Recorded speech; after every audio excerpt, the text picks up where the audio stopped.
Story time audio ബുക്സിലേക്ക് എല്ലാവർക്കും സ്വാഗതം. കമല ഗോവിന്ദ് എഴുതിയ പൊൻചിരാത്. നിനക്കെന്താടി ഈ മുറിയിൽ നിന്നും എടുക്കാനുള്ളത്? എന്തിനാടി ഇതിനകത്ത് നീ കയറിയത്? ജ്യോതി ക്ഷോഭിച്ചു. കിടക്കാനൊരിടം തന്നെന്ന് കരുതി നീ ഈ വീട് മുഴുവൻ അങ്ങ് കൈയടക്കിയോ? പ്രഭ രാവിലെ അടുക്കളയിൽ കയറി മണിയമ്മയെ സഹായിക്കുകയായിരുന്നു. അതിനുശേഷം കുളിക്കാനും ഒരുങ്ങാനും വേണ്ടി വന്നതായിരുന്നു അവൾ. ഞാൻ ഈ മുറിയിലാ ജ്യോതി ചേച്ചി കിടക്കുന്നത്, പ്രഭ പറഞ്ഞു. ജ്യോതി അപ്പോഴാണ് മുറിക്കുള്ളിലേക്ക് ശ്രദ്ധിച്ചത്. ദീപേട്ടൻ മുമ്പ് ഉപയോഗിച്ചിരുന്ന ടേബിളിൽ ബാഗും ബുക്കുകളും ഇരിക്കുന്നു. അതിനപ്പുറത്ത് വേണുമാമയുടെയും സുധാൻ്റിയുടെയും ഫോട്ടോ, പിന്നെ പൗഡറും പെർഫ്യൂമും മറ്റും. സൈഡിലെ സ്റ്റാൻഡിന്മേൽ തൂക്കിയിട്ടിരിക്കുന്ന 1-2 ചുരിദാറും സ്കേർട്ടുകളും. ജ്യോതി അകത്തേക്ക് കയറി ഷെൽഫ് വലിച്ചു തുറന്നു. അതിനുള്ളിൽ പ്രഭയുടെ ഡ്രസ്സുകൾ അടുക്കി വെച്ചിരിക്കുന്നു. തൊട്ടപ്പുറത്തെ ഭിത്തി അരികിൽ ദീപേട്ടൻ്റേതല്ലാത്ത മറ്റൊരു അലമാരിയും. ഇതെൻ്റെ ഏട്ടൻ്റെ റൂമാ. കയറിക്കിടക്കാൻ നിനക്കൊരിടം നിന്നപ്പോൾ നീ ഈ മുറി തന്നെ അങ്ങ് കയ്യേറിയല്ലേടി? അച്ചുമാമയും മണിയാൻ്റെയും പറഞ്ഞിട്ടാ ജ്യോതി ചേച്ചി, പ്രഭ പറഞ്ഞു. ഓഹോ. ജ്യോതിയുടെ മുഖം കൂടുതൽ കടുത്തു. അച്ഛാ, അവൾ ഉറക്കെ വിളിച്ചു. പ്രഭ അടുക്കളയിൽ നിന്നിറങ്ങിയതോടെ മണിയമ്മയെ സഹായിക്കാനായി അടുക്കളയിൽ തേങ്ങ ചിരണ്ടിയെടുക്കുകയാണ് അച്യുതൻകുട്ടി. ഇവൾക്കിതെന്നാ പറ്റി? ജ്യോതിയുടെ സ്വരത്തിലെ ഗൗരവം തിരിച്ചറിഞ്ഞ് അച്യുതൻകുട്ടി സ്വയം ചോദിച്ചു. അമ്മേ. ജ്യോതിയുടെ ശബ്ദം വീണ്ടും ഉയർന്നു. എന്നതാടി? ഇരുവരും ഹാളിലെത്തി. അച്ഛനും അമ്മയും ഇതെന്താണീ ചെയ്തത്? അവർ ഒരു വലിയ കുറ്റം ചെയ്ത ഭാവമായിരുന്നു ജ്യോതിക്ക്. ദീപേട്ടൻ്റെ മുറിയാണോ ഇവൾക്ക് കൊടുത്തത്? താഴെ 2 മുറിയല്ലേ ഉള്ളൂ മോളെ, മണിയമ്മ പറഞ്ഞു. ഒന്നിൽ ഞങ്ങളല്ലേ, പിന്നെ ഇതല്ലേ ഉള്ളൂ മിച്ചം. ആ വാരം ചുമ്മാ കിടക്കുവല്ലേ, അവിടെ ഒരു കട്ടിലും ഉണ്ടല്ലോ. അമ്മയുടെ തയ്യൽ മെഷീൻ അവിടെ കിടക്കുന്നല്ലേ ഉള്ളൂ. അടച്ചുറപ്പുള്ളത് തന്നെയല്ലേ. ഇവൾക്ക് അവിടെ കിടന്നാൽ പോരായിരുന്നോ? വാരം അടച്ചുറപ്പുള്ളത് തന്നെയാ മോളെ. പക്ഷേ ഇവിടെ ഒരു മുറി ഇങ്ങനെ വെറുതെ കിടക്കുമ്പോൾ എന്തിനാ അവളെ അതിൽ കിടത്തുന്നേ? അപ്പോൾ ദീപേട്ടൻ വരുമ്പോൾ ഇനി എവിടെ കിടക്കും? മിച്ചമുള്ള വാരത്തിലോ? അച്യുതൻകുട്ടി ഒന്ന് ചിരിച്ചു, പരിഹസിക്കുന്നത് പോലെ. എൻ്റെ മകന് ഈ റൂമിൻ്റെ ആവശ്യം ഒരിക്കലും വരില്ലടി. തൂത്തും തുടച്ചും ഞാനും അവൻ്റെ തള്ളിയും കാത്തിരിക്കുന്നത് വെറുതെയാ. വല്ലപ്പോഴും അവൻ ഇങ്ങോട്ട് വന്നാലും കിടപ്പ് പാമ്പാടിയില്ല. ജ്യോതിക്ക് ഉത്തരം മുട്ടി. അച്ഛൻ പറഞ്ഞത് സത്യമാണ്. അച്യുതൻകുട്ടി പ്രഭയെ നോക്കി. വൈക്ലഭ്യത്തോടെ നിൽക്കുകയാണവൾ. നിനക്ക് 8 മണിക്ക് ക്ലാസ് തുടങ്ങിയല്ലേ? ഉവ്. പിന്നെ നീ എന്നാ നോക്കി നിൽക്കുക? വേഗം ഒരുങ്ങിപ്പോകാൻ നോക്കടി. ഗൗരവസ്വരം. പ്രഭ പെട്ടെന്ന് ചാടി മുറിക്കുള്ളിൽ കയറി വാതിലടച്ചു. കുളിച്ച് വേഷം മാറ്റിക്കൊണ്ട് മുറിക്കുള്ളിലേക്ക് കയറി. മുടി നന്നായി തോർത്തിക്കൊണ്ട് ഫാൻ ഫുൾ സ്പീഡിലിട്ടു. മുടി നന്നായി ഉണക്കി കെട്ടിവെച്ച് ക്ലിപ്പിടണം. മുടി വിതർന്നു കിടന്നാൽ ഡോക്ടർമാർ അതിൽ എപ്പോഴും തൊടും, പിടിക്കും. രോഗികളെ തൊട്ട് പരിശോധിക്കേണ്ട കൈയും വിരലുകളും എപ്പോഴും ശുദ്ധമായിരിക്കണം. അതുകൊണ്ട് മെഡിസിന് പഠിക്കാൻ ആരംഭിക്കുമ്പോഴേ മുടി കെട്ടിവെക്കാൻ ശീലിക്കണം. പ്രഭ ടേബിളിലേക്ക് നോക്കി. രശ്മിയും കൂട്ടരും വാങ്ങിക്കൊണ്ടുവന്ന പൗഡറും പെർഫ്യൂമും ഫേസ് ക്രീമും എല്ലാം ടേബിളിനു മേലുണ്ട്. അവൾ അല്പം ഫേസ് ക്രീം പുരട്ടി പൗഡറും ഇട്ടു. ഇത് മതി. ഐലൈനറും പൊട്ടും ഒന്നും വേണ്ട. ഒരു ഡോക്ടർ സമൂഹത്തിൻ്റെ പൊതുസ്വത്താണ്. അവരുടെ പ്രൗഢി ഒരിക്കലും ആഡംബരമായിരിക്കരുത്, ലാളിത്യമായിരിക്കണം. ആദ്യത്തെ ക്ലാസ്സിൽ തന്നെ പ്രൊഫസർ ജെസ്സി തോമസ് പോൾ മാഡം പറഞ്ഞതവൾ ഓർത്തു. താനും അങ്ങനെയുള്ളൂ. ലാളിത്യമായിരിക്കണം തൻ്റെ പ്രൗഢി. തയ്ച്ചു കിട്ടിയ വെള്ളക്കോട്ടുകളിൽ ഒന്നെടുത്ത് ബാഗിനുള്ളിലേക്ക് വെച്ചു. അതെടുത്ത് തോളിലിട്ടുകൊണ്ടവൾ ആകെയൊന്ന് നോക്കി. ടേബിളിൽ അച്ഛനും അമ്മയും നോക്കിയിരിക്കുന്നു. അവൾ പുഞ്ചിരിച്ചു. ടാറ്റ പറഞ്ഞു പോവാട്ടോ. പിന്നെ വേഗം കിച്ചണിലെത്തി. കഴുകി കമഴ്ത്തി വെച്ചിരുന്ന ലഞ്ച് ബോക്സ് എടുത്ത് അതിലേക്ക് ചോറ് പകരാൻ ചെന്നു. ദോശ ചുട്ടെടുക്കുകയാണ് മണിയമ്മ. നീ 2 ദോശയെടുത്ത് തിന്നോ മോളെ, സമയം പോകുകയില്ല.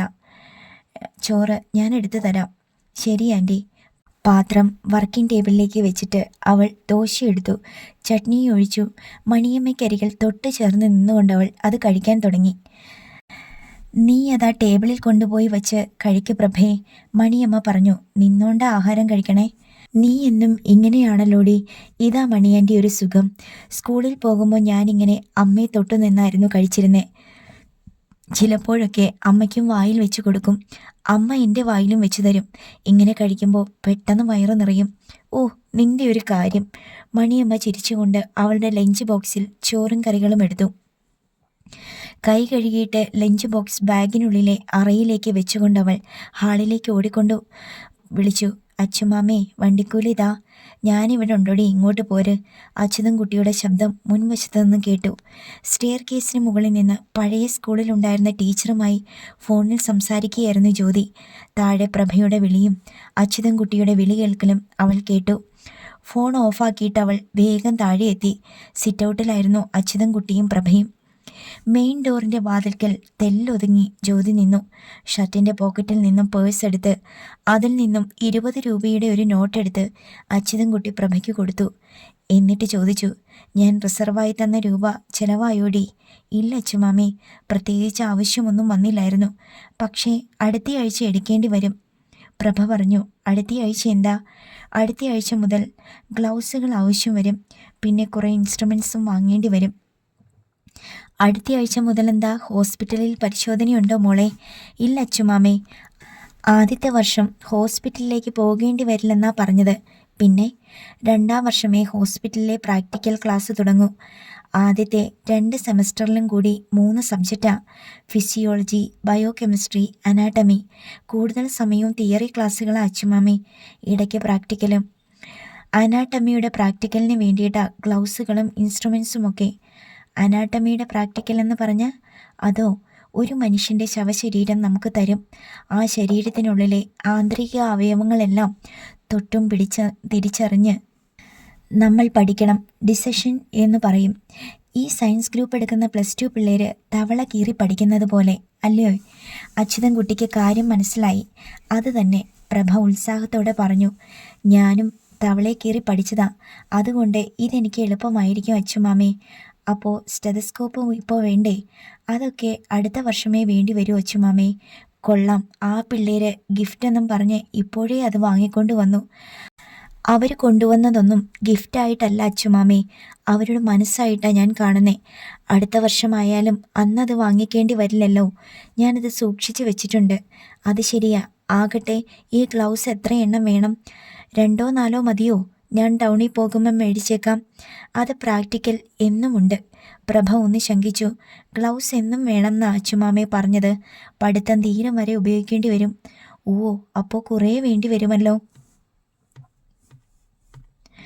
ഒരു ജോഡിക്ക് 5 രൂപ, 7 രൂപ ഒക്കെ വിലയാണ്. 10 എണ്ണം വീതമുള്ള പാക്കറ്റുകൾ അവിടെ സ്റ്റോറിൽ കിട്ടും. എല്ലാവരും അവിടെ നിന്നാ വാങ്ങിക്കുന്നേ. ടെക്സ്റ്റ് ബുക്കിൻ്റെ കാര്യം നീ പറഞ്ഞായിരുന്നല്ലോ, അതെവിടുന്നാ മേടിക്കുന്നേ? കുറേ ബുക്സ് ലൈബ്രറിയിലുണ്ട് അച്ചുമാമേ. എന്നാലും സബ്ജക്റ്റിൻ്റെ 3ഉം നമ്മൾ വാങ്ങിച്ചേ തീരൂ. ബുക്കിൻ്റെ പേരും ഓതേഴ്സിൻ്റെ നെയിമും സീനിയേഴ്സിൽ നിന്ന് കിട്ടും. എന്നിട്ട് വാങ്ങിയാൽ മതി. വാങ്ങാൻ നേരത്ത് പറഞ്ഞാൽ മതി. കാശ് തരാൻ കേട്ടോ. പ്രഭ തലയാട്ടി. പുഞ്ചിരിയോടെ അവൾ പോകുമ്പോൾ ജ്യോതി അമ്പരന്നു. അവൾ സിറ്റൗട്ടിലേക്ക് ഇറങ്ങിച്ചെന്നു. ഇത് കൊള്ളാലോ അച്ഛാ. എന്താ മോളെ, നമുക്കാകെ 25,000 രൂപയെ ചിലവുള്ളൂ. ബാക്കി കോടിക്കണക്കിന് മുടക്കുന്നത് സർക്കാരാണെന്ന് പറഞ്ഞിട്ട് ഇതെന്താച്ചാ? ദിവസവും അച്ഛനീ പെറുക്കി കൊടുക്കുന്നത് കാശല്ലേ? സർക്കാർ ഇവിടെ വന്ന് ദിവസവും അവൾക്ക് വണ്ടിക്കൂലി കൊടുക്കുവടി. അച്യുതൻ കുട്ടി ചിരിച്ചു. ജ്യോതി ചമ്മി. ആകട്ടെ, നീ ഇന്ന് സ്കൂളിൽ പോകുന്നില്ലേ? ഞാൻ പോകുന്നുണ്ട്. എന്നാൽ വേഗം ഒരുങ്ങ്. പുതിയ സ്കൂളിലെ ആദ്യത്തെ ദിവസമല്ലേ, സമയം തെറ്റണ്ട. ശരി അച്ഛാ. ജ്യോതി പിൻവാങ്ങി. അവൾക്ക് രൂപ കൊടുത്തത് താൻ ചോദ്യം ചെയ്തത് അച്ഛൻ ഇഷ്ടമായില്ലെന്ന് പ്രഭയ്ക്ക് മനസ്സിലായി. ജ്യോതി വേഗം മുകളിലേക്ക് കയറി കുളിച്ച് ഭംഗിയായി ശ്രദ്ധയോടെ മേക്കപ്പെട്ടു. ടീച്ചർമാരുടെ ലാളിത്യത്തെക്കാൾ ഇപ്പോഴത്തെ സ്റ്റുഡൻസിന് ഇഷ്ടം ഹൈടെക് രീതിയാണ്. മേക്കപ്പും ഫാഷനും അവർ ശ്രദ്ധിക്കും. എങ്കിലും ലിപ്സ്റ്റിക് അവൾ ഉപയോഗിച്ചില്ല. ലിപ്സ്റ്റിക് ഇല്ലെങ്കിലും തൻ്റെ ചുണ്ടുകൾ ചുവന്നതാണ്. ഒരു ട്രെൻഡി സാരി എടുത്ത് ഏറ്റവും പുതിയ ഫാഷനിൽ തന്നെ ഞൊറിഞ്ഞെടുത്തു. അതിനുശേഷം വാനിറ്റി ബാഗുമായി അവൾ കിച്ചണിലേക്ക് ചെന്നു. മണിയമ്മ അവൾക്ക് കഴിക്കാൻ ദോശ നൽകി. എനിക്കൊരു ഓംലെറ്റ് കൂടെ ഉണ്ടാക്കി താമേ. ദോശ കഴിച്ചുകൊണ്ട് അവൾ പറഞ്ഞു. ഇപ്പോൾ തരാം മോളെ. മണിയമ്മ ഫ്രിഡ്ജിൽ നിന്നും ഒരു മുട്ടയെടുത്ത് പെട്ടെന്ന് ഓംലെറ്റ് ഉണ്ടാക്കി മകളുടെ പ്ലേറ്റിലേക്ക് ചൂടോടെ നൽകി. അമ്മയുണ്ടാക്കിയാലേ ഇത്രയും ടേസ്റ്റ് ഉണ്ടാകൂ. ഓംലെറ്റ് ദോശയ്ക്കൊപ്പം കഴിച്ചുകൊണ്ടവൾ അമ്മയെ പ്രശംസിച്ചു. തൊടുപുഴയിൽ ആ ജഗതിയുണ്ടാക്കിയ പാതി കരിച്ചേ എടുക്കൂ. ജ്യോതി, അച്യുതൻകുട്ടി അങ്ങോട്ടെത്തി. നിന്റെ പുതിയ സ്കൂളിൽ ക്യാൻറ്റീൻ ഉണ്ടോ മോളെ? ഇല്ലച്ചാ. അപ്പോൾ ലഞ്ച് കൊണ്ടുപോകണ്ടേ? വേണം. എന്നാൽ മോള് ലഞ്ച് ബോക്സ് ഇങ്ങ് തന്നേ, ഞാൻ വേഗം ചോറും കറിയും എടുത്തു തരാം. മണിയമ്മ പറഞ്ഞു. എൻ്റെ ലഞ്ച് ബോക്സ് ഇവിടെ ഇല്ലേ അമ്മേ? പഴയത്, അതിലെടുത്താൽ മതി, ജ്യോതി പറഞ്ഞു. അച്യുതൻ കുട്ടിയും മണിയമ്മയും പരസ്പരം നോക്കി. അതിലാ മോളെ പ്രഭ ചോറ് കൊണ്ടുപോയത്, മണിയമ്മ പറഞ്ഞു. അതിലോ? എൻ്റെ പാത്രത്തിലോ? ജ്യോതിയുടെ മുഖം കടുത്തു. എൻ്റെ പാത്രം എന്തിനാമേ അവൾക്ക് കൊടുത്തത്? അവളുടെ സ്വരവും കടുത്തു. അതിവിടെ വെറുതെ ഇരിക്കുവല്ലായിരുന്നോ? അച്യുതൻകുട്ടി പറഞ്ഞു. മാത്രമല്ല, നിനക്കിങ്ങോട്ട് ട്രാൻസ്ഫർ കിട്ടുമെന്നോ നീ ഇങ്ങോട്ട് താമസിക്കാൻ വരുമെന്നോ ഞങ്ങൾ കരുതിയില്ലല്ലോ. നിൻ്റേത് മാത്രമല്ല, പ്രീതിയുടെയും ദീപുവിൻ്റെയും ലഞ്ച് ബോക്സുകൾ അന്ന് കഴുകി വെച്ചപടി ഇപ്പോഴും ഇവിടെ സ്റ്റോറിലിരിക്കുന്നുണ്ട്. നിനക്ക് അതിലേതെങ്കിലും ഒന്നിൽ ചോറെടുത്ത് തരാം. വേണ്ട, ജ്യോതി പറഞ്ഞു. എന്നാൽ അമ്മ ഒരു തൂശനില വെട്ടിക്കൊണ്ട് പൊതിച്ചോറ് കെട്ടിത്തരാം. എനിക്ക് പൊതിച്ചോറും വേണ്ട. ജ്യോതി അതേ നിലയിൽ തന്നെ കഴുപ്പ് നിർത്തി എഴുന്നേറ്റ് കൈ കഴുകി. എൻ്റെ ലഞ്ച് ബോക്സ് മതി എനിക്ക്. ഞാൻ അതിലേ ചോറ് കൊണ്ടുപോകൂ. ഇല്ലെങ്കിൽ ഞാൻ ജയേട്ടനോട് പറഞ്ഞ് തൊടുപുഴ എന്ന ബോക്സ് അടുപ്പിച്ചോളാം, ജ്യോതി ശാഠ്യത്തോടെ പറഞ്ഞു. എന്നിട്ടവൾ ബാഗുമെടുത്ത് വേഗം പുറത്തേക്കിറങ്ങി. മണിയമ്മ മൂക്കത്ത് വിരൽ വെച്ചു. ഇവളുടെ ആ പഴയ സ്വഭാവത്തിനും വാശിക്കും ഒന്നും ഇപ്പോഴും ഒരു കുറവുമില്ലല്ലോ അച്ചുവേട്ടാ, അവർ പരിതപിച്ചു. അന്യൻ്റെ കുടുംബത്തെ ചെന്ന് കയറിയ പെണ്ണാണെന്നോ ഒരുത്തൻ്റെ ഭാര്യയാണെന്നോ ഒരു വിചാരവും ഇല്ല അവൾക്ക്. എടി മണി, അച്യുതൻകുട്ടി പറഞ്ഞു, നമ്മുടെ മോള് അന്യൻ്റെ കുടുംബത്തെ ചെന്ന് കയറി ഒരുത്തൻ്റെ ഭാര്യയാണ്. പക്ഷേ ഒരു പെണ്ണിനും ആണിനും അതുവരെ ഉണ്ടായിരുന്ന എല്ലാ സ്വഭാവങ്ങളും മാറ്റിമറിക്കുന്ന ഒരു കാര്യമുണ്ട്, ഒരു കുഞ്ഞ്. മണിയമ്മയുടെ മുഖം വാടി. അച്യുതൻകുട്ടി തുടർന്നു. പ്രസവിക്കുന്ന ഒരു പെണ്ണിന് ശാരീരികമായും മാനസികമായും ഒരുപാട് മാറ്റങ്ങൾ ഉണ്ടാകും. അമ്മയാകുന്ന പെണ്ണും അച്ഛനാകുന്ന പുരുഷനും നിലവിലുള്ള എല്ലാ ശാഠ്യങ്ങളും മാറ്റും. കാരണം അവരുടെ ശ്രദ്ധ പിന്നെ അവരിലേക്കല്ല, കുഞ്ഞുങ്ങളിലേക്കാണ്. കുഞ്ഞുങ്ങൾക്ക് വേണ്ടി മാത്രമാണ് പിന്നീട് അവരുടെ ചിന്ത പോലും. നമ്മളും അങ്ങനെയൊക്കെ അല്ലായിരുന്നോടി? അതൊക്കെ ശരിയാ, മണിയമ്മ സങ്കടത്തോടെ പറഞ്ഞു. ദീപുവിനൊരു കുഞ്ഞുണ്ട്, പ്രീത രണ്ടാമതും ഗർഭിണിയാണ്. ഇവൾക്ക് മാത്രം ഇതുവരെയായിട്ടും. അതാ എൻ്റെ വിഷമം. എനിക്കും വിഷമമുണ്ടടി. അതുകൊണ്ടാ അവൾ വഴക്കിടുമ്പോഴും ശാഠ്യം പിടിക്കുമ്പോഴും ഞാൻ കഴിയുന്നത്ര ക്ഷമിച്ചുകൊണ്ടിരിക്കുന്നേ. അച്യുതൻകുട്ടി ദീർഘമായി നിശ്വസിച്ചു. ദീപുവിൻ്റെ മൊബൈലിൽ ഗെയിം നോക്കുകയായിരുന്നു ശില്പമോൾ. അപ്പോഴാണതിൽ ജ്യോതിയുടെ കോൾ വന്നത്. അച്ഛാ, ശില്പ മൊബൈലുമായി ഡൈനിങ് റൂമിലെത്തി. അത്താഴം വിളമ്പുകയായിരുന്നു ദീപുവും പ്രിയയും. ജ്യോതി ആൻറ്റി വിളിക്കുവാച്ചാ. ശില്പ മൊബൈൽ നീട്ടി. ചോറുണ്ണാൻ പോകുമ്പോഴാ അവളുടെ ഒരു വിളി. ഇപ്പം എടുക്കണ്ട, പ്രിയ പറഞ്ഞു. അവൾ എന്തെങ്കിലും അത്യാവശ്യത്തിന് വിളിക്കുമായിരിക്കും. ദീപു മകളുടെ കയ്യിൽ നിന്നും മൊബൈൽ വാങ്ങി. എന്ത് അത്യാവശ്യം? അവളുടെ ഒരു വിളി വന്നാൽ പിന്നെ 4 ദിവസത്തേക്ക് ഇവിടെ സൂര്യക്കേടാ. എന്നെ കണ്ണെടുത്ത കണ്ടൂടാ നാശത്തിന്, പ്രിയ ഈർഷ്യയോടെ പറഞ്ഞു. എങ്കിലും ദീപു കോൾ അറ്റൻഡ് ചെയ്തു. എന്താ മോളെ? നമ്മുടെ അച്ഛൻ ദത്തുപുത്രിയെ MBBS ചേർത്ത് പഠിപ്പിക്കുക. ദീപേട്ടൻ അത് വല്ലതും അറിഞ്ഞോ? പ്രഭയെ MBBS ചേർത്തെന്നോ? അവളുടെ കല്യാണം നടത്തുവാന്ന് പറഞ്ഞിട്ട്? ദീപു അമ്പരന്നു. പ്രഭയുടെ പേരും MBBS എന്നും ഒക്കെ കേട്ടതോടെ പ്രിയ വേഗം വിരൽ നീട്ടി മൊബൈലിൻ്റെ ലൗഡ് സ്പീക്കർ ഓണാക്കി. ദീപേട്ടൻ ഇവിടെ വന്ന് താമസിക്കാൻ ഞാനിപ്പോൾ എത്ര വട്ടം പറഞ്ഞു, കേട്ടോ? ഇല്ലല്ലോ. പ്രിയേച്ചിയെ പേടിയ ദീപേട്ടന്. പ്രിയേച്ചിയുടെ ചെങ്ങലയ്ക്ക് തുമ്പിൽ ഇങ്ങനെ നിന്നാൽ ഇങ്ങനെയൊക്കെ വരൂ. ദീപു വിളറി. അവൻ മുഖം തിരിച്ചു നോക്കി. എല്ലാം കേട്ട് തീപ്പന്തം പോലെ നിൽക്കുകയാണ് പ്രിയ. പക്ഷേ അച്ഛൻ ഇതെന്തറിഞ്ഞിട്ടാ ജ്യോതി ഇങ്ങനെ എടുത്തു ചാടുന്നേ? MBBS പഠിപ്പിക്കണമെങ്കിൽ രൂപ എത്ര വേണം? ദീപു അന്താളിപ്പോടെ ചോദിച്ചു. നമ്മൾ മക്കള് ഒരത്യാവശ്യം പറഞ്ഞ് കെഞ്ചിക്കൊണ്ട് ചോദിച്ചാലും അച്ഛൻ്റെ കയ്യിൽ പണമില്ല. പെൻഷൻകാരനാണെന്നുള്ള ദാരിദ്ര്യം പറഞ്ഞ് അച്ഛൻ കൈ മലർത്തി കാണിക്കും. പക്ഷേ അവൾ ചോദിക്കുമ്പോൾ പെറുക്കി കൊടുക്കുക. 10 പൈസയ്ക്ക് ഗതിയില്ലാതെ വന്ന് കയറിയവളിപ്പോൾ രാജകുമാരിയായിട്ട് അവിടെ വിലസുവാ ദീപേട്ടാ, ജ്യോതി പറഞ്ഞു. അച്ഛനും അമ്മയ്ക്കും ഇപ്പോൾ മക്കളെ വേണ്ട, അവളാ വലുത്. അതെന്താണെന്ന് എനിക്ക് മനസ്സിലാകാത്തത്. ഏതായാലും ദീപേട്ടാ, ഒരു കാര്യം ഉറപ്പ്, അവൾ ഡോക്ടറായി ഇറങ്ങുമ്പോഴേക്കും നമ്മുടെ കുടുംബം വിളക്കും. ദീപുവിൻ്റെ നെഞ്ചിൽ ഒരിടത്തീ വീണു. താൻ പുതിയോട്ട് ചെന്ന് താമസിച്ചാലേ ഇല്ലെങ്കിലും തനിക്കുള്ളതെല്ലാം എന്നും അവിടെ ഉണ്ടാകും. അതായിരുന്നു ദീപുവിൻ്റെ വിശ്വാസം. പക്ഷേ ദീപേട്ടനും പ്രിയേച്ചിയും എന്തായാലും പെൻഷനാകാതെ തറവാട്ടിലേക്ക് താമസിക്കാൻ വരില്ലെന്ന് എനിക്കുറപ്പാ. അതുകൊണ്ട് ഞാൻ അവളെ അവിടെ നിന്നും സൂത്രത്തിൽ ഓടിച്ചു വിടാനായി. ഒരു പണി ചെയ്തു ദീപേട്ട. എന്തു പണി? തറവാട്ടിലേക്ക് താൻ വന്നതിനെ ന്യായീകരിച്ചുകൊണ്ട് ജ്യോതി ഒരു തന്ത്രപൂർവ്വം തുടർന്നു. ഞാൻ തൊടുപുഴയിന്ന് കോട്ടയത്തിന് ട്രാൻസ്ഫർ വാങ്ങിയേട്ടാ. അതിരമ്പുഴ കിട്ടി. അപ്പോൾ പിന്നെ പോയി വരാനുള്ള സൗകര്യത്തിന് പുതിയോട്ടേക്ക് താമസം മാറ്റി. അല്ലടി, നീ അവിടെ താമസിച്ചാൽ ജയൻ പിന്നെ തൊടുപുഴ വീട്ടിൽ ഒറ്റയ്ക്കാവില്ലേ? ജയേട്ടനും കൂടി ഇങ്ങോട്ട് ട്രാൻസ്ഫർ കിട്ടിയാൽ മതിയല്ലോ. അതിന് ശ്രമിച്ചുകൊണ്ടിരിക്കുക. ഞാനും ജയേട്ടനും ഒരുമിച്ച് ഇവിടെ താമസിച്ചാൽ അച്ഛനും അമ്മയ്ക്കും ഒരു കൂട്ടുമാകും. ശരിയല്ലേ ദീപേട്ട? അത് ശരിയാ, ദീപു സമ്മതിച്ചു. പക്ഷേ ലൗഡ് സ്പീക്കറിലൂടെ ആ സംഭാഷണം അതേപടി കേൾക്കുകയായിരുന്ന പ്രിയ നടുങ്ങി. സാവധാനം തന്നെയും കുടുംബത്തെയും ഒന്നാകെ വിഴുങ്ങുന്ന ഒരപകടത്തെ അവൾ പെട്ടെന്ന് കണ്ടു കഴിഞ്ഞു. അവൾ പല്ല് കടിച്ചു പിടിച്ചു നിന്നു. കോൾ തീർന്നപ്പോൾ അവൻ്റെ നേർക്ക് തിരിഞ്ഞു. പെങ്ങളും ഭർത്താവും തറവാട്ടിൽ കയറി താമസിക്കാൻ അങ്ങ് സമ്മതിച്ചു കൊടുത്തോ? ഞാൻ സമ്മതിച്ചതല്ലല്ലോ, അവൾ താമസിക്കാൻ തുടങ്ങിക്കഴിഞ്ഞില്ലേ. അതാണ് അവളുടെ മിടുക്ക്. അവൾ മുൻകൂട്ടി പറഞ്ഞില്ലല്ലോ. എന്താ പറയാഞ്ഞത്? നമ്മൾ എതിർക്കുമെന്ന് അവൾക്കറിയാം. നീ എന്നതാ പ്രിയേ ഈ പറയുന്നത്? ദീപു ചോദിച്ചു. അവൾ വീട്ടിൽ താമസിക്കുന്നതിന് നമ്മൾ എന്തിനാ എതിർക്കുന്നേ? എന്തിനാന്നോ? പ്രിയയ്ക്ക് അരിശം വന്നു. തൊടുപുഴയിൽ ആ കലയുമായി ജ്യോതി എന്നും വഴക്ക. ജ്യോതിക്ക് 1 മാസം കിട്ടുന്ന ശമ്പളം കലയ്ക്ക് ഒരു ദിവസത്തെ ധാരാളിത്തത്തിനില്ല. അവർ തമ്മിൽ എന്നും ഈഗോയാ. ജ്യോതി അവിടെ നിന്ന് തന്ത്രപൂർവ്വം മാറി താമസിക്കാനെടുത്ത അടവാണ് ഈ ട്രാൻസ്ഫർ. പ്രിയ തുടർന്നു. നിങ്ങളുടെ അമ്മാവിൻ്റെ മോള് പുതിയോട്ട് കയറിക്കൂടിയത് വലിയ പ്രശ്നമായി എനിക്ക് തോന്നിയിട്ടില്ല. പക്ഷേ നിങ്ങളുടെ പെങ്ങൾ അപകടകാരിയോ? അതെ. പുതിയോട്ടിപ്പോൾ 1 സെൻറ്റിന് 4 ലക്ഷം രൂപ വെച്ച് കൂട്ടിയാൽ 1,60,00,000 രൂപ സ്ഥലത്തിന് തന്നെ വിലയുണ്ട്. അത്രയും വലിയൊരു വീടിന് വേറെയും ഒരു 2.25 കോടി മതിപ്പുവില വരും. കൂടെ താമസിച്ച് അച്ഛനെ സന്തോഷിപ്പിച്ച് അവളത് കൈക്കലാക്കും. ഒരു സംശയവും വേണ്ട.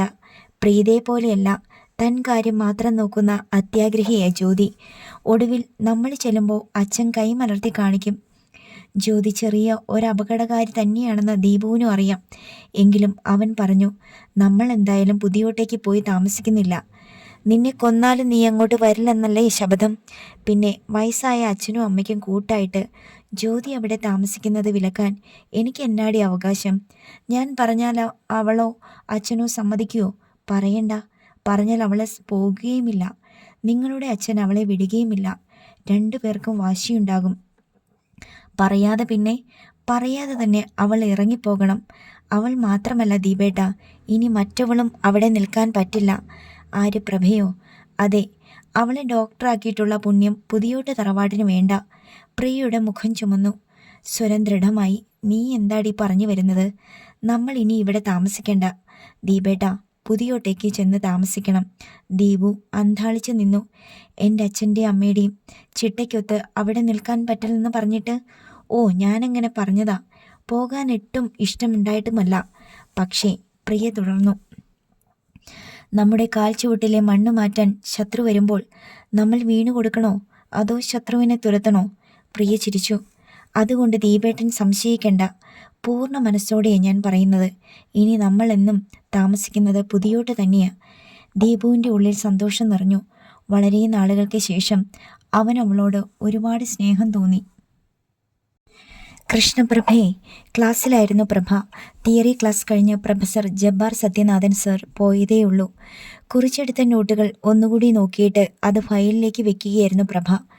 വിളി കേട്ടവൾ മുഖം തിരിഞ്ഞു നോക്കി. തൊട്ടടുത്ത സീറ്റിലിരുന്ന സോജ അലക്സാണ് വിളിച്ചത്. എന്താടാ? പ്രഭ ചോദിച്ചു. ഇനി പ്രാക്ടിക്കൽ ക്ലാസ് തുടങ്ങുമല്ലേ? നീ ഗ്ലൗസ് വാങ്ങിച്ചോടാ. രാവിലെ 8 മണി മുതൽ 11 മണി വരെ തിയറി ക്ലാസ് ആയിരുന്നു. 11:30 മുതൽ പ്രാക്ടിക്കൽ ക്ലാസ്സാണ്. Anatomy practical.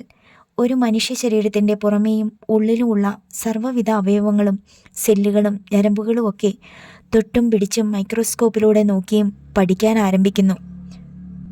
മുൻപിൽ പഠിക്കാൻ കിട്ടുന്ന മൃതശരീരത്തിൽ തൊടാനും പിടിക്കാനും വേണ്ടിയാണ് കൈപ്പത്തികളിൽ ഗ്ലൗസ് അണിയുന്നത്. പ്രഭ പ്രാക്ടിക്കൽ ക്ലാസ്സിലേക്ക് പോകുന്നതിൻ്റെ ത്രില്ലിലായിരുന്നു. ഗ്ലൗസ് മാത്രമല്ല, ഞാൻ മാസ്കും വാങ്ങിയായിരുന്നു സോജ, അവൾ പറഞ്ഞു. ഞാൻ വാങ്ങിയില്ലടാ, ഇന്നലെ മറന്നുപോയി. രാവിലെ വാങ്ങാമെന്ന് കരുതി. പക്ഷേ രാവിലെ 8 മണിക്ക് മുമ്പ് കട തുറക്കില്ലല്ലോ. നിന്റെ കയ്യിൽ സ്പെയർ ഉണ്ടോ എനിക്കൂടെ എടുക്കാൻ? സോജ വയനാട്ടുകാരിയാണ്. അവളുടെ പപ്പ വലിയൊരു പ്ലാനറാണ്.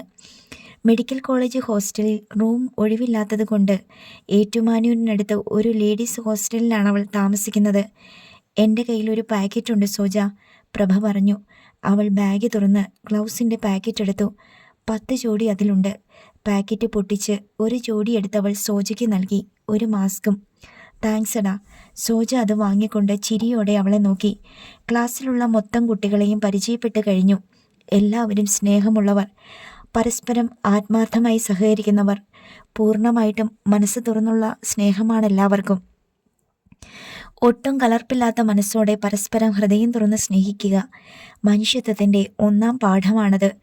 മനുഷ്യത്വമുള്ള ഒരാൾക്ക് ഒരു നല്ല ഡോക്ടർ ആവാനാകൂ. കൃഷ്ണപ്രഭേ, സോജ, നിങ്ങൾ വരുന്നില്ലേ? അവൾക്കരികിലേക്ക് വന്നുകൊണ്ട് അനീഷ് പറഞ്ഞു. അനാട്ടമി പ്രാക്ടിക്കൽ അപ്പുറത്തെ ബിൽഡിങ്ങിലാണ്. നന്നേ വെളുത്തിട്ട് പൊക്കം കൂടിയ മെലിഞ്ഞ പ്രകൃതമാണ് അനീഷിന്. മെലിഞ്ഞതാണെങ്കിലും സുന്ദരനാണവൻ. അവൻ്റെ കൈപ്പത്തികളിൽ വെള്ള ഗ്ലൗസ് ചേർന്ന് കിടക്കുന്നു. ഓ, നീ റെഡിയായി കഴിഞ്ഞോടാ? സോജ എഴുന്നേറ്റു. അവൾ ഗ്ലൗസുകൾ കയ്യിലേക്ക് വലിച്ചിട്ട് തുടങ്ങി. പ്രഭയും തൻ്റെ കൈപ്പത്തികളിൽ ഗ്ലൗസ് വലിച്ചിട്ടു. പത്തികൾക്ക് ഒരു പിടുത്തമോ വലിച്ചിലുമോ ഒക്കെ തോന്നി. അവൾ മുഖം ചൊളിച്ചൊന്ന് നോക്കി. കൈപ്പത്തി മടക്കി നിവർത്തി. അത് കണ്ട് അനീഷ് പറഞ്ഞു, ആദ്യം ഒരു വലിച്ചിൽ തോന്നുമടി, അല്പം കഴിയുമ്പോൾ അത് കയ്യിലുണ്ടെന്നേ തോന്നില്ല. പ്രഭ പുഞ്ചിരിയോടെ തലയാട്ടി. ഡിസക്ഷനു വേണ്ടിയുള്ള ഇൻസ്ട്രുമെൻ്റ് ബോക്സ് ബാഗിനുള്ളിൽ നിന്നെടുത്തു. വെള്ളക്കോട്ടിൻ്റെ താഴെ ഇടതും വലത്തുമായി 2 വലിയ പോക്കറ്റുകളുണ്ട്. അതിലൊന്നിലേക്ക് ബോക്സ് വെച്ചു, ഒന്നിലേക്ക് മാസ്കും. എന്നിട്ടവൾ സോജയ്ക്കും അനീഷിനുമൊപ്പം തന്നെ നീങ്ങി. തിയറി ക്ലാസിൻ്റെ തൊട്ടപ്പുറത്ത് തന്നെയുള്ള കെട്ടിടത്തിൻ്റെ സമീപത്തേക്ക് എല്ലാവരും ചെന്നു. മൊത്തം സ്റ്റുഡൻസിനെ 15 പേർ വീതമുള്ള ടീമുകളാക്കി പ്രാക്ടിക്കലിന് വേണ്ടി തിരിച്ചിട്ടുണ്ട്. പ്രഭയുടെ ടീമിൽ അവളും സോജയും സോനു ജെയിംസും നിതയും ശരണ്യയും റീമയും ഉൾപ്പെടുന്ന 6 പെൺകുട്ടികളും അനീഷും ജോയലും ഷംനാദും ഉൾപ്പെടെ 9 ആൺകുട്ടികളുമാണ്. മൊത്തം 10 ടീമുകൾ. അടഞ്ഞുകിടക്കുന്ന കെട്ടിടത്തിൻ്റെ വാതിലുകളും ജനലുകളും തുറക്കുകയായിരുന്നു അറ്റൻഡർ ജാഫർ. ജാഫറിനെ കൂടാതെ മനോജ് മോഹനും പ്രാക്ടിക്കൽ ഹാളിൽ അറ്റൻഡർമാരായിട്ടുണ്ട്. വാതിൽക്കലേക്ക് ചെന്നപ്പോഴേക്കും മനം മടുപ്പിക്കുന്ന വല്ലാത്തൊരു രൂക്ഷഗന്ധം. പ്രഭ മൂക്കു പൊത്തിപ്പിടിച്ചു. പ്രഭ മാത്രമല്ല, എല്ലാവരും മൂക്കുപൊത്തി. വിശാലമായ വലിയ ഹാളിലേക്ക് കയറിയതോടെ ചില കുട്ടികൾക്ക് മനം പുരട്ടി, ഓക്കാനിച്ചു. ഫോർമാലിൻ്റെ നാറ്റമാ പിള്ളേരെ. അവരുടെ ചുളിഞ്ഞ മുഖങ്ങളിലേക്ക് നോക്കി ജാഫർ പറഞ്ഞു. 40 കഴിഞ്ഞ ആരോഗ്യവാനാണ് ജാഫർ. പാൻസും ഷർട്ടുമാണ് വേഷം. നേർത്ത ചിരിയോടെ തമാശ കലർത്തി അയാൾ തുടർന്നു. ഡെഡ് ബോഡി അഴുകിപ്പോകാണ്ട് നല്ല ഗ്ലാമറായിട്ട് കിടക്കാൻ എംബാം ചെയ്തു വെക്കാൻ ഈ ഫോർമാലിന് അപ്ലൈ ചെയ്യുന്നത്. എല്ലാ വർഷവും വരുന്ന സ്റ്റുഡൻസ് ആദ്യമൊക്കെ ഇങ്ങനെയാ. മൂക്കു ചുളിക്കും, ഓക്കാനിക്കും, ചിലർ ഛർദ്ദിക്കും. കുറച്ച് ദിവസം കൊണ്ടെല്ലാം അങ്ങ് ശീലമാകുമെന്നേ. ജാഫർ തെല്ലുറക്കി ചിരിച്ചു. എനിക്കും ആദ്യം ഇങ്ങനെയൊക്കെ തന്നെയായിരുന്നു. ഇപ്പോഴോ ദേ ഇതിൻ്റെ മണമില്ലെങ്കിൽ നെയ്ച്ചോറ് പോലെ ഇറങ്ങുകയല്ലെന്ന മട്ടായി. കുട്ടികൾ പരസ്പരം നോക്കി ചിരിച്ചു. Good morning everybody. പെട്ടെന്ന് ഡോക്ടർ സുദേവൻ അവരെ വിഷ് ചെയ്തുകൊണ്ട് കയറി വന്നു. 45 വയസ്സ് കഴിഞ്ഞ ഡോക്ടർ സുദേവൻ ഈ പ്രായത്തിലും ഊർജ്ജസ്വലനാണ്. കുസൃതിക്കാരനാണ്. ഡോക്ടർ സുദേവനാണ് അനാട്ടമിയുടെ പ്രാക്ടിക്കൽ ക്ലാസിൻ്റെ ചാർജ്. Good morning sir. എല്ലാവരും തിരിച്ച് വിഷ് ചെയ്തു. ഡോക്ടർ എല്ലാവരെയും ശ്രദ്ധിച്ചു. ചിലർ മൂക്കു ചുളിക്കുന്നു, ചിലർ മുഖം ഇരിക്കുന്നു. സ്ട്രെച്ചറിൽ അള്ളിപ്പിടിച്ചു നിന്ന് സോനു ജെയിംസ് ഓക്കാനിക്കുന്നു. ഈ സ്മെൽ ബുദ്ധിമുട്ടുള്ളവർക്ക് മാസ്ക് ഉപയോഗിക്കാം, ഡോക്ടർ സുദേവൻ പറഞ്ഞു. കുറച്ച് ദിവസത്തേക്കേ വേണ്ടി വരൂ. അത് കഴിയുമ്പോൾ ഈ സ്മെല്ലുമായി നിങ്ങൾ നന്നായി പരിചയിക്കും. ഡോക്ടർ പറഞ്ഞത് ശരിയാണെന്ന് അവർക്ക് മനസ്സിലായി. ഡോക്ടറോ ജാഫറോ മാസ്ക് ധരിച്ചിട്ടില്ല. മുഖം ചുളിയുന്ന പോലുമില്ല. കോട്ടിൻ്റെ പോക്കറ്റിൽ കരുതിയിരുന്ന മാസ്ക് എടുത്ത് ഓരോരുത്തരും വായും മൂക്കും മൂടി ചെവിയിലേക്ക് ചരട് ഫിക്സ് ചെയ്തു വെച്ചു. ഹാളിൽ 4-5 അടി വീതം അകലത്തിൽ 8-10 വലിയ ടേബിളുകൾ നിരത്തിയിട്ടിരിക്കുന്നു. അതിൻ്റെ എല്ലാം മീതെ ഫോർമാലിൻ ചേർത്ത മൃതദേഹങ്ങൾ കിടക്കുന്നു. ആരോരും ഏറ്റെടുക്കാനില്ലാതെ മെഡിക്കൽ കോളേജിൽ ശേഷിക്കുന്ന മൃതശരീരങ്ങൾ, സ്വമേധയാ മെഡിക്കൽ കോളേജിന് വിട്ടുകൊടുക്കുന്ന മൃതശരീരങ്ങൾ, അവയെല്ലാം ഭാവി ഡോക്ടർമാർക്ക് പഠിക്കാനുള്ള ഉപകരണമായി ഇതുപോലെ ഓരോ ടേബിളുകളിലും എത്തുന്നു. ഓരോ ടീമും ഓരോ കടാവറിൻ്റെ അടുത്തേക്ക് നിന്നോളൂ, ഡോക്ടർ സുദേവൻ പറഞ്ഞു. കടാവർ പഠന ഉപകരണങ്ങളാവുന്ന മൃതദേഹങ്ങളെ പൊതുവെ പറയുന്ന പേര് 15 പേരടങ്ങുന്ന ഓരോ ടീമും ഓരോ ടേബിളിനരികിലേക്ക് നീങ്ങി. തൻ്റെ ടീമിനൊപ്പം പ്രഭയും നീങ്ങി.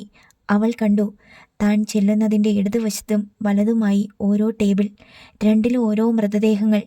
ഒന്ന് പുരുഷൻ്റേതാണ്, അടുത്തതൊരു സ്ത്രീയുടേത്. പെട്ടെന്ന്, വളരെ പെട്ടെന്ന് ഇടുത്തിയായി ഒരു രംഗം നെഞ്ചിലേക്ക് വീണു. 2 ടേബിളുകൾ, അതിൽ രണ്ടിലും ഇതുപോലെ 2 ശരീരങ്ങൾ. വെള്ള പുതച്ചിട്ടുണ്ടെന്ന് മാത്രം. തൻ്റെ അച്ഛനും അമ്മയും. അച്ഛൻ, അമ്മ, അവർക്ക് നടുവിൽ നിന്ന് നെഞ്ചുപൊട്ടി കരയുന്ന താൻ. മിന്നിത്തെളിയുന്ന ആ ചിത്രങ്ങൾക്ക് മീതെ പെട്ടെന്ന് ഇരുട്ട് നിറയുന്നതും പാദങ്ങൾ കുഴിയുന്നതും ഒരു മഹാശൂന്യതയിലേക്ക് താൻ എറിയപ്പെടുന്നതും അവൾ അറിഞ്ഞു. അവൾ പിന്നാക്കം മറഞ്ഞു. സാർ, കൃഷ്ണപ്രഭ വീണു. ഷംനാദ് വിളിച്ചു പറഞ്ഞു. അടുത്ത ടീമിൻ്റെ അടുത്തായിരുന്നു ഡോക്ടർ സുദേവൻ. അദ്ദേഹം വേഗം അങ്ങോട്ട് ചെന്നു. പ്രഭയുടെ കൈത്തണ്ടയിൽ പിടിച്ച് പൾസ് നോക്കി.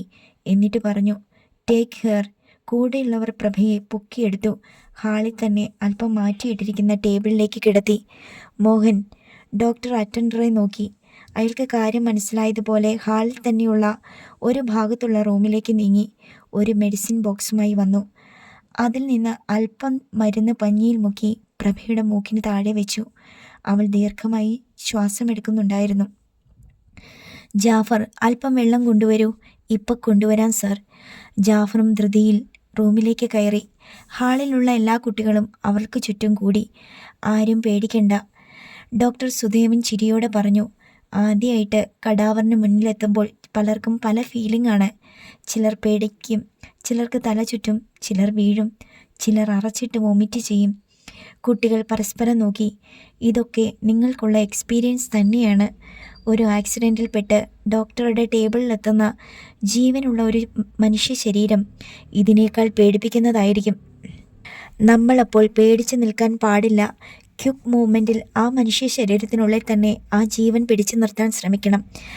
ആരും അറയ്ക്കുന്ന, പുഴുവരിക്കുന്ന മനുഷ്യ ശരീരം ഭാവിയിൽ നിങ്ങളെ സമീപിച്ചെന്ന് വരും.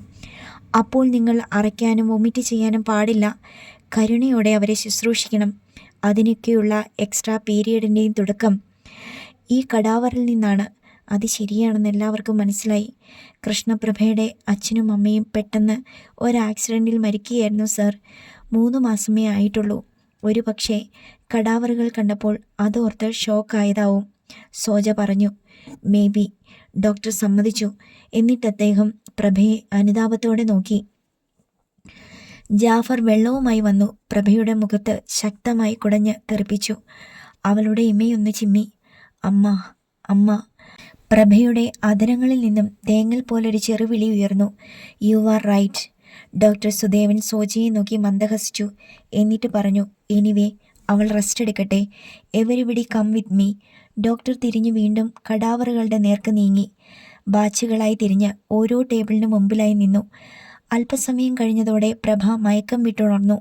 അല്പം ക്ഷീണം തോന്നിയെങ്കിലും അവൾ വേഗം എഴുന്നേറ്റു. ക്ലാസ്സുകൾ തുടങ്ങിയെന്നവൾക്ക് മനസ്സിലായി. വേഗം അങ്ങോട്ട് നീങ്ങി. Are you okay?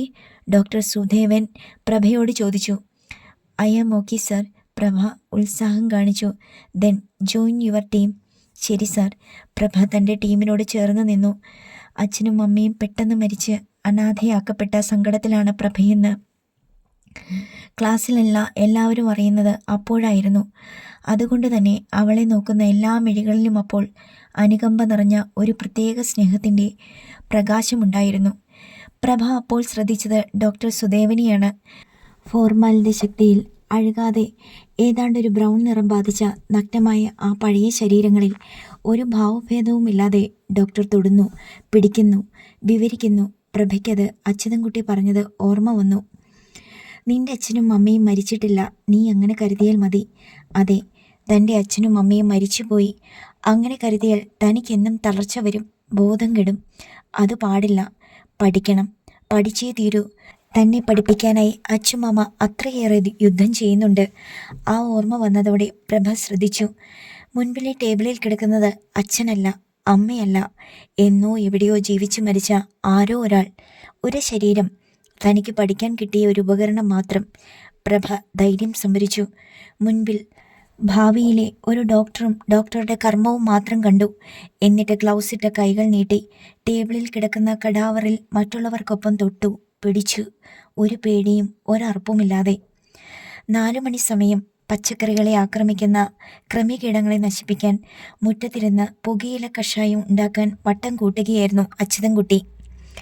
അപ്പോഴാണ് ദീപുവിൻ്റെ കാർ മുറ്റത്തേക്ക് വന്നത്. കാറിനുള്ളിൽ നിന്ന് ദീപു മാത്രമല്ല പ്രിയയും ശില്പമോളും കൂടി ഇറങ്ങുന്നത് കണ്ടതോടെ അച്യുതൻകുട്ടി ആഹ്ലാദത്തോടെ അകത്തേക്ക് നോക്കി ഉറക്കെ വിളിച്ചു, മണിയെ, ഇതാരൊക്കെയാ വന്നതെന്ന് നോക്കടി. കിച്ചണിൽ 4 മണി കാപ്പി ഇടുകയായിരുന്നു മണിയമ്മ. അവർ ഓടി സിറ്റൗട്ടിലേക്ക് വന്നു. ശില്പമോളിയും ചുമലിലെടുത്ത് അച്യുതൻകുട്ടി സിറ്റൗട്ടിലേക്ക് കയറി. ഒപ്പം ദീപുവും പ്രിയയും. അച്ഛമ്മയുടെ പൊന്നുമക്കളെ. മണിയമ്മ വന്ന പാടെ ശില്പയെ പിടിച്ചെടുത്തു. പേരക്കുട്ടിയുടെ മുഖത്ത് തുരുതിരെ ഉമ്മ നൽകി.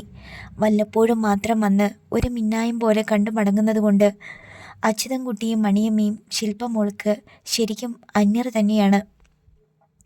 സ്നേഹമോ കുസൃതിയോ ചിരിയോ കുഞ്ഞിൻ്റെ മുഖത്ത് പൊട്ടി വിരിഞ്ഞതുമില്ല. പാമ്പാടിയിലെ ആരുടെ കല്യാണമാ മോനെ? അകത്തേക്ക് കയറുമ്പോൾ അച്യുതൻകുട്ടി ചോദിച്ചു. ആരുടെയും കല്യാണമൊന്നുമില്ല അച്ഛാ. അല്ല, നിങ്ങൾ കുടുംബസമേതം കാറിൽ വന്നതുകൊണ്ട് ചോദിച്ചതാ. പ്രിയ വിളറി. തന്നെ കുത്തിയതാണെന്നവൾക്ക് മനസ്സിലായി. ഞങ്ങൾ കോഴിക്കോട്ടുനിന്ന് താമസം മാറ്റി പോന്നതാച്ചാ, ദീപു പറഞ്ഞു. നിങ്ങൾക്കെന്താ ട്രാൻസ്ഫർ ആയോ മോനെ? ട്രാൻസ്ഫറിനൊരു റിക്വസ്റ്റ് കൊടുത്തിട്ടുണ്ട്. അത് കിട്ടാൻ കാത്തിരുന്നാൽ താമസിക്കും. അതുകൊണ്ടാണ് ഇപ്പോഴേ പോന്നത്. അതെന്താടാ ഇത്ര ധൃതി? നയത്തോടെ ഒരു നുണക്കഥ പറഞ്ഞത് പ്രിയയാണ്. ശില്പമോളെ ഇവിടെ തന്നെ 1-ാം ക്ലാസ്സിൽ ചേർക്കണമെന്ന് ദീപേട്ടന് നിർബന്ധം. സ്കൂളിൽ പോയി തുടങ്ങുന്നതിന് മുമ്പ് ഈ നാടും പരിസരവും ഒക്കെ മോൾക്ക് പരിചയമാകണ്ടേ? അതുകൊണ്ടാണ് നേരത്തെ പോന്നത്. നീയപ്പോൾ ലീവ് എടുത്തോടാ? ലീവ് ഒരാഴ്ചത്തേക്കേ കിട്ടിയുള്ളൂ. അടുത്തയാഴ്ച ഞാൻ മടങ്ങും. പ്രിയ മോളെയും കൊണ്ട് ഇവിടെ നിൽക്കട്ടെ, ഞാൻ വന്നും പോയി നിൽക്കാം. അപ്പോൾ ക്വാർട്ടേഴ്സ് വിട്ടോ? ട്രാൻസ്ഫർ ആയിട്ടേ ക്വാർട്ടേഴ്സ് വിടുന്നുള്ളൂ. ഇപ്പോൾ ഞങ്ങൾ അത്യാവശ്യത്തിനുള്ള ഡ്രസ്സുകളും മറ്റും മാത്രമേ എടുത്തിട്ടുള്ളൂ. ബാക്കിയൊക്കെ ഇവിടെ ഉണ്ടല്ലോ. അത് ശരിയാ. ജ്യോതി എന്തിയച്ചാ? പെട്ടെന്നോർത്തതുപോലെ ദീപു ചോദിച്ചു. അവൾക്കിങ്ങോട്ട് മാറ്റമായെന്നും ഇവിടെ താമസിക്കുന്നതെന്നും വിളിച്ചപ്പോൾ പറഞ്ഞായിരുന്നു. ഇന്നലെ വെള്ളിയാഴ്ചയല്ലായിരുന്നോ? ക്ലാസ് കഴിഞ്ഞ് സ്കൂളിൽ നിന്ന് അവൾ തൊടുപുഴയ്ക്ക് പോയി.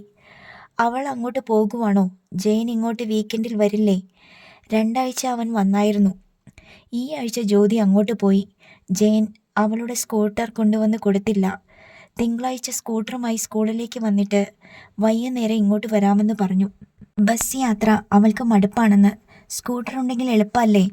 അത് ശരിയാ. ദീപേട്ട ലഗേജ് എടുക്കണ്ടേ? പ്രിയ ചോദിച്ചു. വാ, എടുക്കാം. ദീപുവും പ്രിയയും കൂടി 4-5 ബാഗുകൾ കാറിൽ നിന്നെടുത്ത് ഹാളിലേക്ക് വെച്ചു. വാ മക്കളെ, നമുക്ക് കാപ്പി കുടിക്കാം. മണിയമ്മ ശില്പിയും കൊണ്ട് അടുക്കളയിലേക്ക് നീങ്ങാൻ ശ്രമിച്ചു. അമ്മ കാപ്പി എടുത്തോ. ഈ ഡ്രസ്സുകൾ മുറിയിലേക്ക് വെച്ചിട്ട് ഞങ്ങൾ വന്നേക്കാം, പ്രിയ പറഞ്ഞു. കാറിൽ നിന്ന് എടുത്തു വെച്ചതിൽ 2 ബാഗുകൾ എടുത്തുകൊണ്ട് പ്രിയ താഴത്തെ ബെഡ്റൂമിന് നേർക്ക് നീങ്ങി. പ്രിയേ, അച്യുതൻകുട്ടി അത് കണ്ട് പെട്ടെന്ന് വിളിച്ചു. മണിയമ്മ ഈ നോക്കി. പ്രിയ നിന്നു. നിങ്ങളുടെ ഡ്രസ്സ് മുകളിലെ റൂമിലേക്ക് വെച്ചു, അയാൾ പറഞ്ഞു. അതെന്താ? പ്രിയ ചോദിച്ചു. ഇതല്ലേ ഞങ്ങളുടെ റൂം? അതെ, പക്ഷെ ഇപ്പോൾ പ്രഭ കിടക്കുന്നത് അതിലാ മോളെ. പ്രിയ ഞെട്ടിത്തിരിഞ്ഞു. ഞങ്ങളുടെ മുറി എന്തിനാ അവൾക്ക് കൊടുത്തത്? അവൾ ചോദിച്ചു. ഞങ്ങളെന്താ ഒരിക്കലും ഇങ്ങോട്ട് വരില്ലെന്നാണോ അച്ഛൻ കരുതിയേ? അച്യുതൻകുട്ടി വിളറി. അങ്ങനെയാണ് കരുതിയത്, അതാണ് സത്യം. പക്ഷേ അതിപ്പോൾ പറയാൻ പറ്റില്ലല്ലോ. മണിയമ്മയും വിഷമിച്ചു പോയി. അവൾക്ക് കൊടുക്കാൻ ഇവിടെ വേറെ മുറിയൊന്നും ഇല്ലായിരുന്നോ അച്ഛാ? ദീപുവിൻ്റെ സ്വരത്തിലും ഇഷ്ടക്കേട് നിറഞ്ഞു. പിന്നെ മുകളിലല്ലേ ഉള്ളൂ മോനെ മുറികൾ, അച്യുതൻകുട്ടി അനുനയം പറഞ്ഞു. അവൾ ഇവിടെ വന്ന സാഹചര്യം അറിയാമല്ലോ. ജീവിക്കാനുള്ള ആശ നശിച്ച് ആത്മഹത്യക്ക് ശ്രമിച്ച പെണ്ണ. മുകളിലെ മുറിയിൽ ഒറ്റയ്ക്കിരുന്നാൽ വല്ല കടുങ്കയും ചെയ്താലോന്ന് പേടിച്ചിട്ടാ മോനെ. എന്ത് കടുങ്കൈ? താൻ സ്വരൂപിച്ചു കൊണ്ടുവന്ന സകല സൗഹൃദഭാവവും കൈവെടിഞ്ഞ് പ്രിയ പറഞ്ഞു. കൂടി വന്നാൽ ഒന്നുകൂടെ കയറിൽ തൂങ്ങി മരിക്കും. അതോടെ ആ ശല്യം അങ്ങ് തീരുമായിരുന്നല്ലോ, ചുമക്കണ്ടായിരുന്നല്ലോ. അച്യുതൻകുട്ടി പ്രിയയെ തറച്ചൊന്ന് നോക്കി. മോനെ, മുകളിലെ മുറിയില നല്ല കാറ്റും വെളിച്ചവും ഒക്കെ. തൊട്ടപ്പുറത്തെ മുറിയിൽ ജ്യോതിയും ഉണ്ടല്ലോ. മണിയമ്മ മകനോട് താഴ്മയോടെ പറഞ്ഞു നോക്കി. അത് പറ്റില്ല, പ്രിയ തറപ്പിച്ചു പറഞ്ഞു. സ്വന്തം മുറി വിട്ട് മാറുന്നത് കുടിയിറക്കപ്പെടുന്നതിന് തുല്യമാണെന്ന് അവർക്ക് തോന്നി. അച്യുതൻകുട്ടിയുടെ മുൻപിൽ മാത്രമല്ല, തെണ്ടിക്കയറി വന്ന ആ പ്രഭയുടെ മുൻപിലും താൻ പരാജയപ്പെട്ടു പോകും, പ്രിയ അമർഷത്തോടെ പറഞ്ഞു. കുറച്ചുനാള് ഞങ്ങൾ ഈ വീട്ടിലില്ലായിരുന്നു. ശരിയാ, എന്നുവെച്ച് ഞങ്ങളങ്ങ് ചത്തുപോയിട്ടും മറ്റുമില്ലല്ലോ. പ്രിയെ, അത് ദീപു പറയാൻ ശ്രമിച്ചു. ദീപേട്ടൻ മിണ്ടണ്ട. പ്രിയ മണിയമ്മയ്ക്ക് നേരെ തിരിഞ്ഞു. കല്യാണം കഴിഞ്ഞ് ഞാൻ ഈ വീട്ടിൽ വന്ന അന്ന് അമ്മ എൻ്റെ കയ്യിൽ പിടിച്ച് ആ മുറിക്കുള്ളിലാണ് ഇരുത്തിയത്. ഇത് നിന്റെ മുറിയാണെന്നും പറഞ്ഞു. ശരിയല്ലേ അമ്മേ? മണിയമ്മ തലയാട്ടി. ഈ വീട്ടിൽ ഇനി ഞാൻ അന്തി ഉറങ്ങണമെങ്കിൽ എനിക്ക് ആ മുറി തന്നെ വേണം. പറ്റില്ലെങ്കിൽ പറഞ്ഞു, ഈ നിമിഷം ഞാൻ ഈ പടിയിറങ്ങും. എന്തു വേണം? അക്ഷോഭ്യയായി പ്രിയ നിന്നു. പ്രിയയെ അച്യുതൻകുട്ടിക്ക് നന്നായി അറിയാം. ഒരാക്രമണ രീതിയിൽ അവകാശം ഉറപ്പിക്കുകയാണവൾ. എന്തു പറഞ്ഞാലും അവൾ അടങ്ങുകയില്ല. അയാൾ മണിയമ്മയുടെ നിസ്സഹായമായ നോട്ടം ശ്രദ്ധിച്ചു. പിന്നെ പരാജയം സമ്മതിച്ചു. ശരി മോളെ, പ്രഭ വരട്ടെ. ഈ മുറി ഒഴിഞ്ഞു തരാൻ ഞാൻ അവളോട് പറയാം. അങ്ങനെ വലിഞ്ഞു കയറി വന്നവളുടെ സൗകര്യം നോക്കി നിൽക്കേണ്ട ആവശ്യം എനിക്കില്ല, പ്രിയ കടുപ്പിച്ചു പറഞ്ഞു. പിന്നെ നേരെ ആ മുറിയുടെ മുൻപിലേക്ക് ചെന്നു. ചാരിക്കിടന്നിരുന്ന ഡോർ തള്ളി തുറന്ന് അകത്തേക്ക് കയറി. പ്രിയ ആദ്യം പുറത്തേക്ക് വലിച്ചെറിഞ്ഞത് പ്രഭ എന്നും തൊഴുത് യാത്ര പറഞ്ഞു പോകുന്ന വേണുവിൻ്റെയും സുധയുടെയും ഫ്രെയിം ചെയ്തു വെച്ചിരുന്ന ആ ഫോട്ടോ തന്നെയായിരുന്നു. അടുത്ത ഭാഗം നാളെ.